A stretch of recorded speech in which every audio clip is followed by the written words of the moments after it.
চলো আজকে একটা গরিবি রেসিপি শেয়ার করছি তোমাদের সাথে।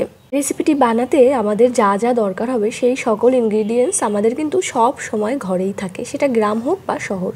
এই কথা বলার কারণ হলো গ্রামের দিকে কিন্তু সব কিছু সব সময় হাতের কাছে পাওয়া যায় না। দেখো এখানে আলুগুলোকে আমি ঘুরিয়ে ঘুরিয়ে পেঁচিয়ে কেটে নিয়েছি। তো আমি এভাবে আলুগুলো কাটার সময় আলুর মধ্যে কিন্তু একটু কাঠি ঢুকিয়ে নিয়েছিলাম, তাহলে কাটাগুলো একদম সমান হবে। তারপরে আমি দেখো এখানে একটু লবণ মাখিয়ে নিচ্ছি আলুগুলোকে, এভাবে 5-10 মিনিটের মতো রেখে দেব। আলুগুলো খুব বেশি নাড়াচাড়া করা যাবে না, তাহলে কিন্তু ভেঙে যাবে। এই যেমন আমারই হাতের মধ্যে দুটো আলু ভেঙে গিয়েছে। তো যাই হোক 10 মিনিট পরে আলুটা আমি একটু ধুয়ে নিয়ে আলতো হাতে, এরপরে দেখো এর মধ্যে সামান্য খানিকটা লবণ আবারও দিয়ে দিলাম, হলুদ গুঁড়ো আর বেশি বেশি করে শুকনো লঙ্কার গুঁড়ো দিয়েছি, কারণ আমার সেদিন ইচ্ছে হয়েছিল একটু ঝাল ঝাল কিছু খাবো। তো দেখো আমি কিন্তু বেশি করেই শুকনো লঙ্কার গুঁড়োটা দিয়ে দিলাম।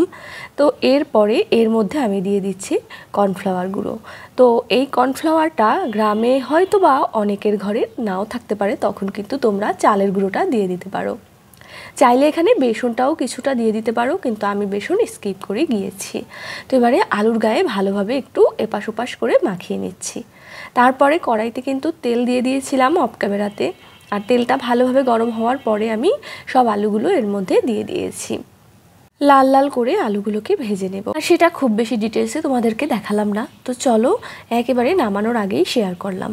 তো আলুগুলো ভাজা হয়ে গেছে, এবার একটা একটা করে আমি নামিয়ে নিচ্ছি। এবারে পরিবেশনের জন্য এর মধ্যে আমি কিন্তু একটুখানি লেবুর রস আর সামান্য বিট লবণের গুঁড়ো উপর থেকে ছড়িয়ে দিয়েছি, আর সাথে নিয়ে নিয়েছি টমেটো সস। বিট লবণ আর লেবুর রসটা দেওয়ার কারণে এর টেস্ট কিন্তু অসাধারণভাবে বেড়ে গিয়েছে। তো দেখো ঘরে থাকাই একটা সাধারণ জিনিস দিয়ে কত সুন্দর একটা বিকেলের নাস্তা তৈরি করে ফেললাম।